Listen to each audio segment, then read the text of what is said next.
편 116편 15절 우리 함께 읽습니다. 성도의 죽는 것을 여호와께서 귀중히 보시는도다. 아멘.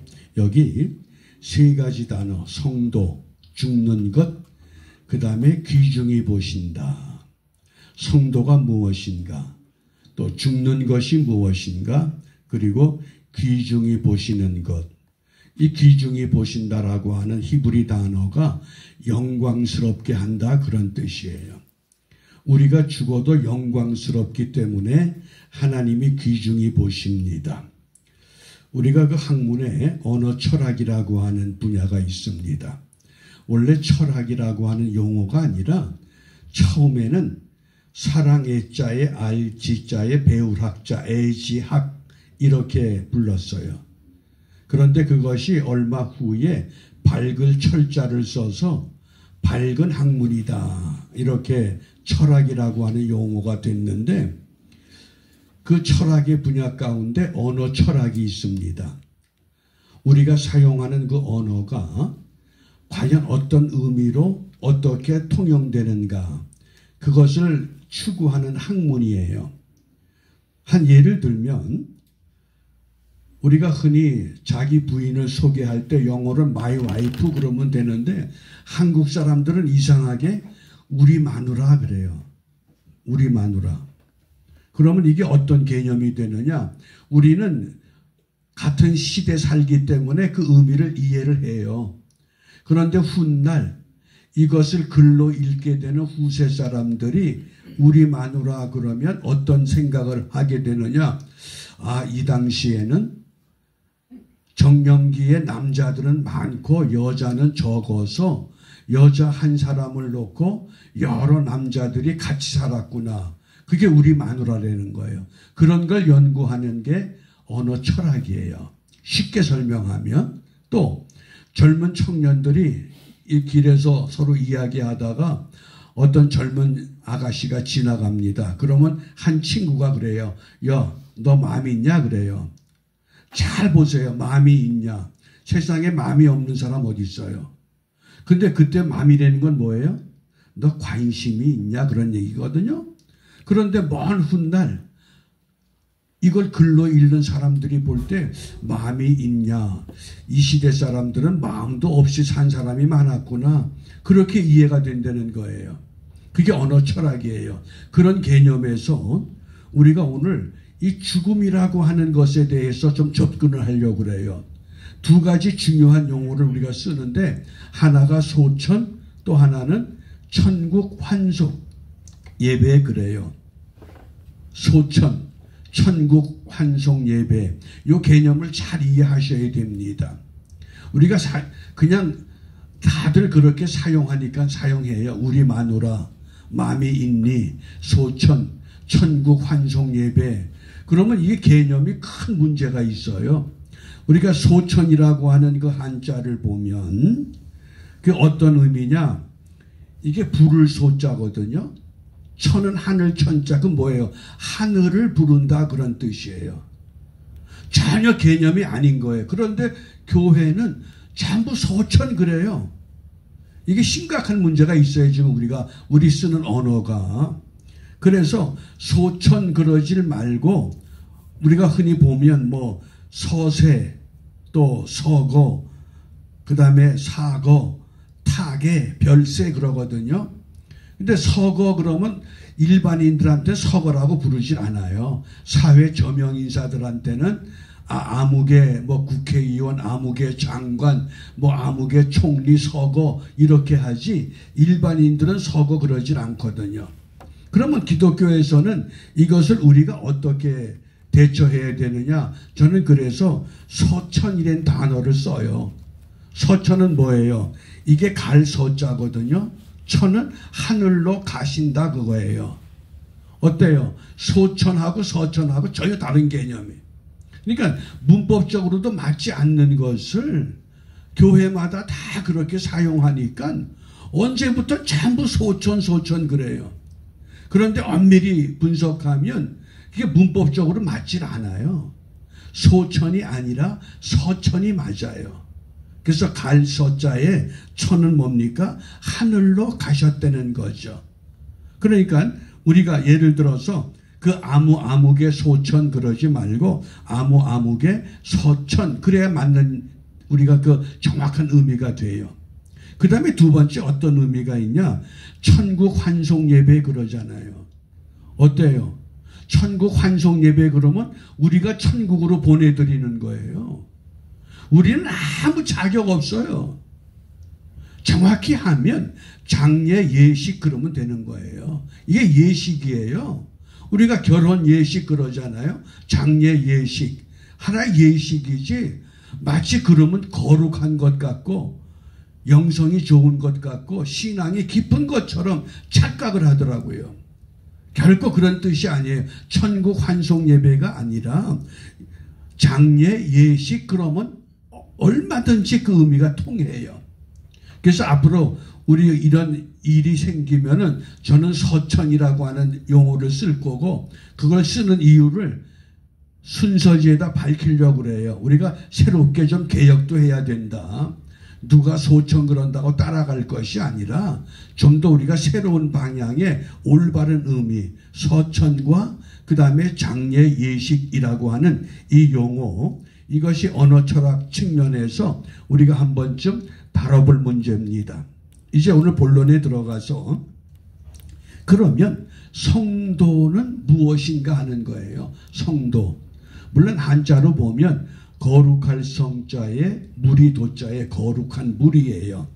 그래서 사전에 보니까 기독교 신자를 높여 부르는 말, 그 다음에 거룩하게 신앙생활을 하다가 죽은 사람 또는 순교자들 가운데 덕행이 뛰어나 공경받을 만하다고 교황청에서 공식적으로 인정한 사람, 이게 사전의 의미예요. 그런데 성경은 성도를 어떻게 정의하느냐, 우린 이게 중요해요. 성도가 뭡니까? I'm a Christian 그러는데 그 크리스찬의 성도가 뭐냐는 거예요. 그것이 시편 50편 5절 이 말씀을 꼭 기억해 주셔요. 시편 50편 5절 나의 성도를 내 앞에 모으라. 성도들을 모으라고 말씀해요. 그 다음에 어떤 성도의 의미가 뭐냐? 곧 제사로 나와 언약한 자다. 제사로 언약을 맺은 사람들이 성도예요. 그러니까 교인이 아닙니다. 최근에 한국의 어느 유명한 목사님이 그래요. 미국의 이민교회 교인들 3분의 2는 다 교인이 아니라고 그래요.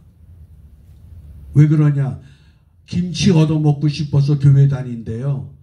그 양반이 미국의 수많은 집회들을 인도하고 난 결과가 한인교회 심각하다는 거예요, 문제가. 우리가 지금 그런 환경 속에 있어요. 그러면 적어도 성도는 뭐냐? 제사로 언약을 맺은 사람이다. 그러면 그 제사가 뭡니까? 어떤 제사를 말할까요? 주일 예배가 아닙니다. 이때 제사라고 하는 것은 십자가 희생의 제물을 말하는 거예요. 우리 마가복음 10장 45절이에요. 인자에 온 것은 섬김을 받으려 함이 아니라 도리어 섬기려 하고 자기 목숨을 많은 사람의 대속물로 주려 함이니라.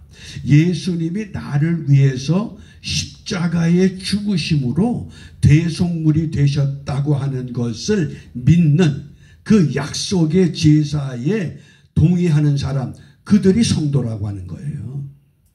이걸 우리가 정확히 이해를 하셔야 돼요. 내가 바트리스 교회 성도다 그러면 바트리스 교회 출석하는 그것을 의미하는 것이 아니라 그 교회에서 예수님이 나의 대속물이 되신 것을 내가 믿습니다. 그 고백이 이루어져야 된다고 하는 거예요. 그런데 우리가 사실은 너무 좋은 게 좋은 거고 그저 적당한 게 알맞은 거고 아니거든요. 진리는 그렇게 진리가 될 수 없다고 하는 거예요. 그래서 이 십자가 희생의 제물을 내가 분명히 예수가 내 구주, 예수가 내 생명, 예수가 내 권세, 그래서 제가 이거를 강조하는 거예요. 예수 내 구주, 예수 내 생명, 예수 내 권세.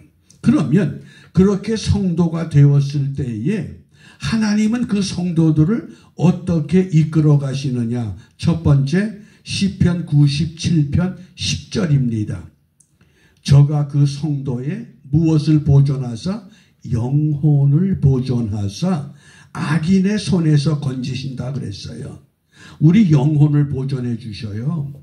그런데 너무나 많은 사람들이 영혼의 보존, 제가 지난번에 예수 잘 믿으세요 그럴 때에 예수 잘 믿는 비결을 3가지로 소개했어요. 그 첫 번째가 뭡니까? 영혼의 진가를 아는 거거든요. 영혼의 문제지 육체의 문제가 아닌 거예요. 그럼에도 불구하고 우리가 이 유교 사상에 젖어 있기 때문에 입신 출세 잘 되는 것만이 복으로 생각을 했던 거예요. 그게 아니라는, 성경은 철저하게 영혼, 그래서 그 성도의 영혼을 보존한다 그랬어요. 저와 여러분들의 영혼을 하나님이 보존해 가시는 겁니다. 그 다음에 두 번째가 시편 16편 3절이에요. 땅에 있는 성도는 존귀한 자니 나의 모든 즐거움이 저희에게 있도다. 우리가 땅에 있잖아요. 우리가 성도로 십자가 희생의 제물이 우리 주님이셨다는 것을 믿고 고백하고 따라갈 때 성도가 됐어요. 그 성도의 영혼을 보존하실 뿐만 아니라 그 성도를 뭐라 그래요? 존귀한 자라 그래요. 이게 무슨 의미예요? 성도의 죽음이 존귀하다고 하는 것은 성도의 삶이 있었다는 증거예요. 죽음을 놓고 말씀하는 것이 아니라 죽기 전까지 어떤 삶을 살았느냐? 성도의 거룩한 삶을 살지 않으면 그 죽음은 거룩한 죽음이 아니에요.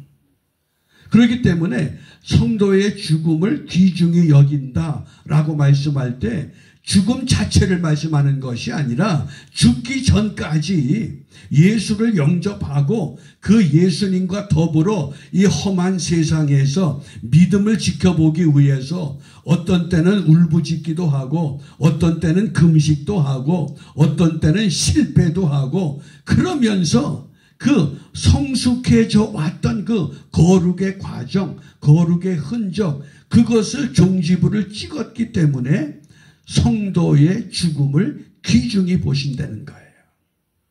이해가 되셔요? 그러니까 죽음 자체를 말씀한 것이 아니라 죽기 전까지 어떤 삶을 그가 해왔느냐, 그것을 주님이 기억하시겠다고 하는 말씀입니다. 그래서 성도에 대한 분명한 정의를 우리가 마음에 새기셔요. 십자가 대속의 은혜를 잊지 않고 살아가는 겁니다. 그 다음에 이제 두 번째가 죽음이라고 하는 문제예요. 성경은 죽음을 어떻게 정의하느냐. 그 사전에 보면 죽음이라는 것이 사람의 목숨이 끊어지는 것이다. 또 자연인의 생명을 잃어버린 것이다. 그렇게 이건 사전적인 정의예요. 그러나 성경은 어떻게 우리에게 말씀하시느냐. 우리 신앙의 기준은 성경이지만 좀 더 구체적으로 소개하면 예수님이 우리 신앙의 기준이에요. 그러니까 예수님이 기준 되면 돼요. 예를 들어서 부활 그러면 우리가 부활에 대한 은혜를 잘 몰라요. 근데 예수님이 부활 후에 어떠한 모습으로 우리에게 나타나셨는가?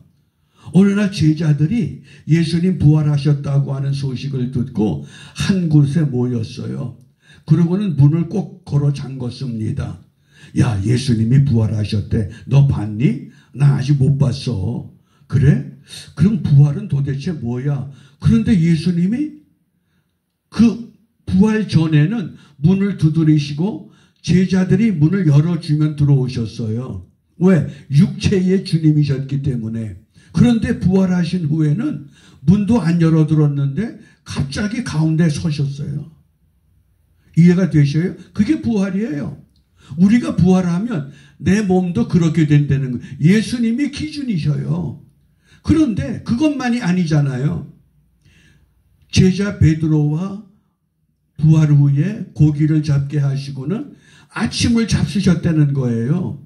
그건 무엇을 의미해요? 분명히 몸이 있다는 거예요. 근데 그 몸이 있는데 시간과 공간을 초월해서 다니셔요. 야, 먹을 것 가지고 와. 그리고는 고기 잡은 거를 아침으로 드시면서 아, 이게 이런 거구나. 저는 그런 생각을 하면요, 우리가 부활이 되면 얼마나 좋을까. 내가 예를 들어서 한국 가고 싶다 그러면 비행기표 예약할 필요가 없잖아요. 한국, 그럼 벌써 한국 가 있는 거예요. 예? 얼마나 좋아요. 아, 호주, 그럼 벌써 호주 가 있어요. 그게 부활의 몸이에요. 그런데 또 아침 먹어야 된다 하면 또 아침도 먹어야 돼요. 부활의 몸은 신비한 몸입니다. 그리고 더 신비한 건 주님이 어떻게 하셨어요? 하늘로 그냥 올라가셔요. 이해가 되셔요? 한번 상상해 보셔요. 힘들고 고달프고 어려울 때, 야, 부활의 몸이 되면, 예? 그래서 이 땅에 눈물, 고통, 괴로운 거 다 지나가고, 이제는 온전한 광명의 삶을 우리가 누리게 된다고 하는 것을 분명히 말씀하는 겁니다. 그래서 이 죽음이라고 하는 것을 어떻게 말씀했느냐? 마태복음 27장 50절. 예수께서 다시 크게 소리 지르시고 무엇이 떠났습니까? 영혼이 떠난다. 그래서 죽음, 성경적인 죽음의 정의는 육체와 영혼이 분리되는 거예요. 육체와 영혼이 분리되는 겁니다. 우리가 살아있다고 이러고 어떤 때는 거들은 피우고 그러지만요, 사람처럼 비참한 존재가 없어요. 한번 생각해 보세요. 호랑이가 한 마리 죽어 있으면 호랑이가 얼마나, 그 죽은 고기값이, 그 호랑이 가죽이 얼마나 비싸요. 근데 사람은 죽어봐야 돈이 안 돼요. 그래서 개만도 못한 게 사람이에요. 얼마나 비참한 거예요. 그런데 왜 우리가 죽음을 존귀하다고 말씀하시느냐? 그곳에 무엇이 있기 때문에? 영혼이 있기 때문에 그런 거예요. 그러니까 예수 잘 믿는 건 영혼을 바르게 관리하는 것이 예수 잘 믿는 비결이거든요. 그래서 보세요. 예수 잘 믿었던 스데반이 어떤 고백을 합니까? 마지막에. 이게 끔찍한 사건이잖아요. 예수를 믿기 때문에 돌에 맞아 죽어요. 그런데 그 고통과 그 아픔의 자리에서 사도행전 7장 59절 말씀에 보면 저희가 돌로 스데반을 치니, 스데반이라는 뜻이 뭐예요? 이게 스테파노스, 그래서 면류관이에요. 아무나 면류관 쓰는 거 아니거든요. 그런데 스데반이 부르짖어 가로되 주 예수여 내 영혼을 받으시옵소서. 우리가 마지막 임종 때에 이런 기도할 수 있다 그러면 얼마나 행복하겠어요. 아이고 그러다가 죽는 거하고, 예? 주 예수여 내 영혼을 받아주시옵소서. 저는 다 이런 걸 소망해요. 마지막 임종의 자리가 은혜로운 자리 되게 하여 주옵소서.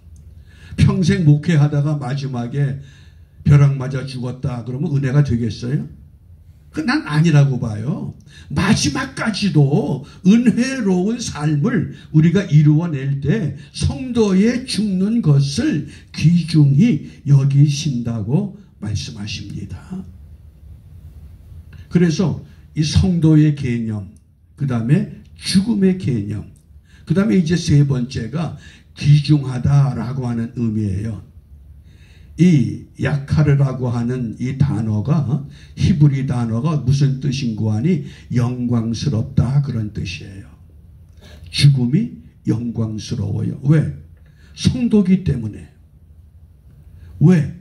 십자가 대속의 은혜를 확인했기 때문에.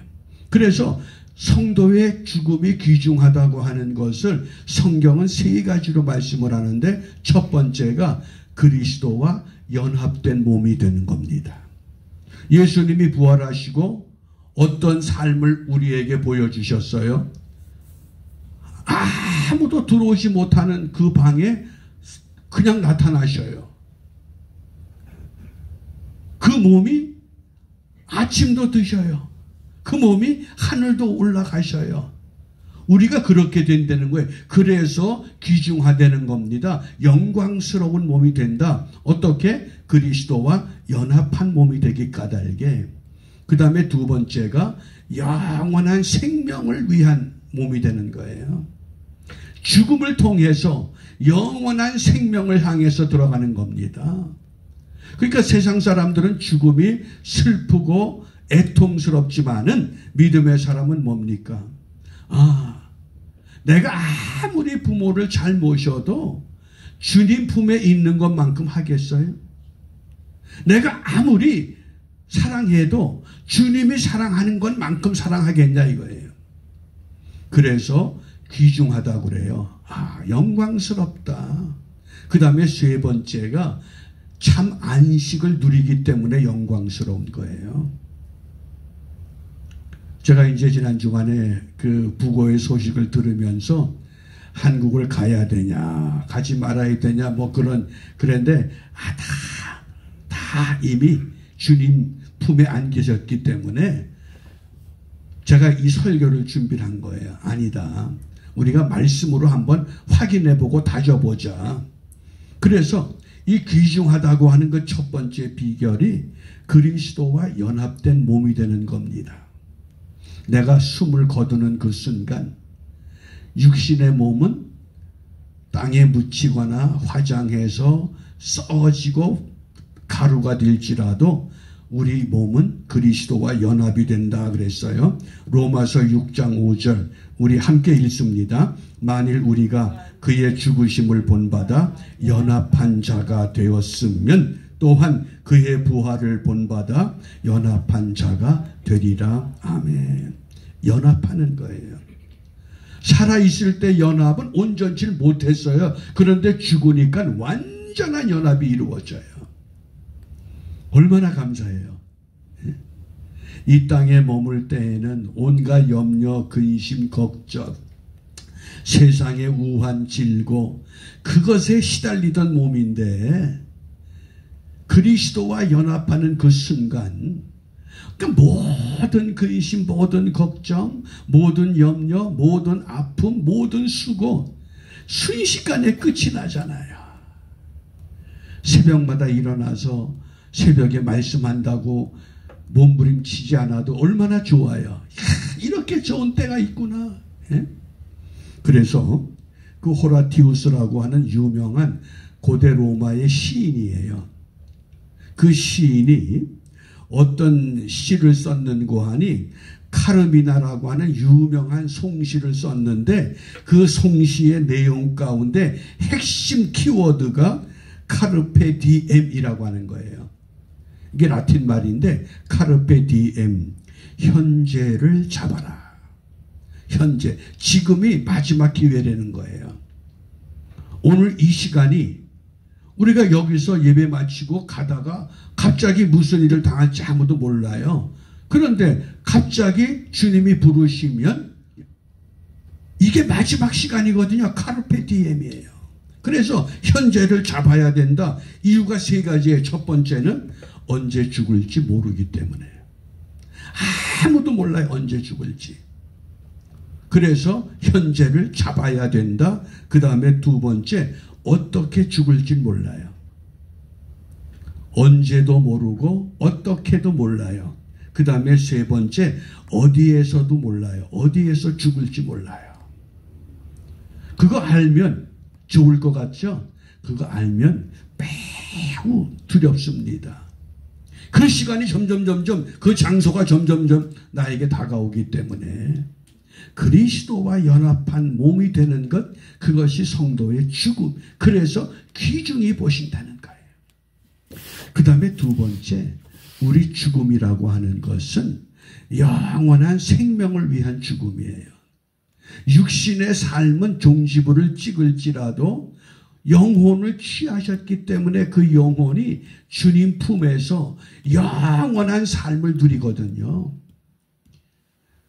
그게 믿음에 그걸 믿는 것이 우리 그 나사로의 무덤에서 일어났던 요한복음 11장 25절 26절 함께 읽습니다. 예수께서 가라사대 나는 부활이요 생명이니 나를 믿는 자는 죽어도 살겠고 무릇 살아서 나를 믿는 자는 영원히 죽지 아니하리니 이것을 네가 믿느냐. 아멘. 이것을 네가 믿느냐. 영원히 죽지 않는다고 하는. 그래서 그 인도의 독립운동을 주도했던 간디가 이런 고백을 했어요. 내일 죽을 것처럼 오늘을 살고 내일 죽을 것처럼 오늘을 살고 영원히 살 것처럼 오늘을 배우자. 매 순간순간 이것이 내 삶의 마지막에 영원한 모습이라고 하는 것. 그래서 사람은 죽음밖엔 기억하지 않는다는 거예요. 살아있을 때는 생일 축하하죠. 그 다음에 돌아가신 다음엔 뭐예요? 죽음밖엔 생일을 기억하지 않아요. 어때요? 돌아가신 어른 생일 축하하는 거 봤어요? 안 해요. 죽은 날만 기억. 사람은 죽은 날이 중요하다는 거예요.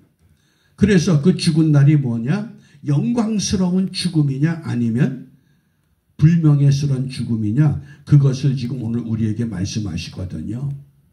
자, 첫 번째는 왜 성도의 죽음을 귀중히 보시느냐?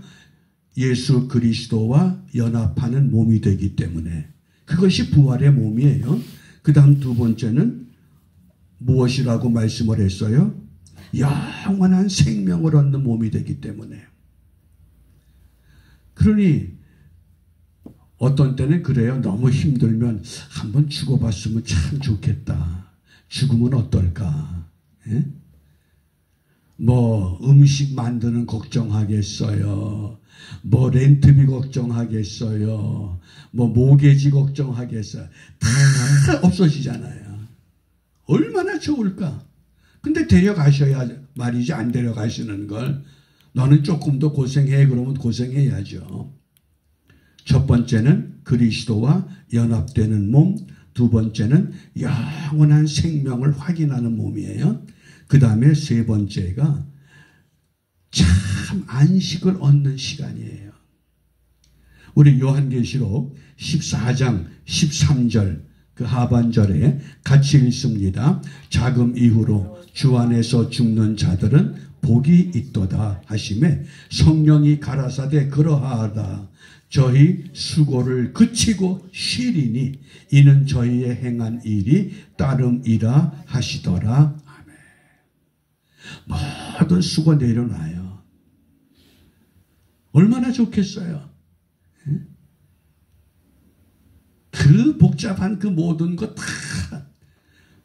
저는 요즘 이 생각을 하면서 그 책꽂이에 있던 책들을 다 뽑아서 이제 폐기 처분하는 날마다 내보내요. 조금씩. 이 다음에 내가 죽은 다음에 아이들이 그 책을 보겠어요? 볼 리가 없어요. 그러니까 내가 미리 정리하자. 그 수고도 덜어주자. 그러면서 이제 쓰레기 처분하는 거예요. 근데 그거를 그동안에 애지중지하고 살았거든요. 아무 의미가 없더라고요. 왜? 이제는 쉴 텐데 뭐. 그 영광스러운 몸이 돼서 영원한 생명의 삶을 사는데 먹을 거 걱정하겠습니까? 뭐 쉴 곳 걱정하겠습니까? 아무 근심 걱정 없다 그랬어요. 저희 수고를 그치고 쉬리니 안식을 주신다는 거예요. 그래서 그 독일의 신학자 유명한 그 본헤퍼가 이것이 나에게는 마지막이다. 이것이 나에게는 마지막이다. 그러나 이제부터 새로운 삶은 시작된다는 거예요. 그게 뭐예요? 죽음이라고 하는. 그렇기 때문에 시편 기자는 시편 116편 15절에 성도의 죽음을 여호와께서 귀중히 보시는도다. 어떻게? 영광스럽게 인정한다는 거예요. 세상 사람들은 그런 영광을 몰라요. 근데 우리는 그 영광을 알기 때문에, 그래서 우리가 이 시간 함께 기도하기를 원합니다. 세 가지를 기도하려고 그래요. 첫 번째, 주 안에서 강건한 삶을 누리게 하옵소서.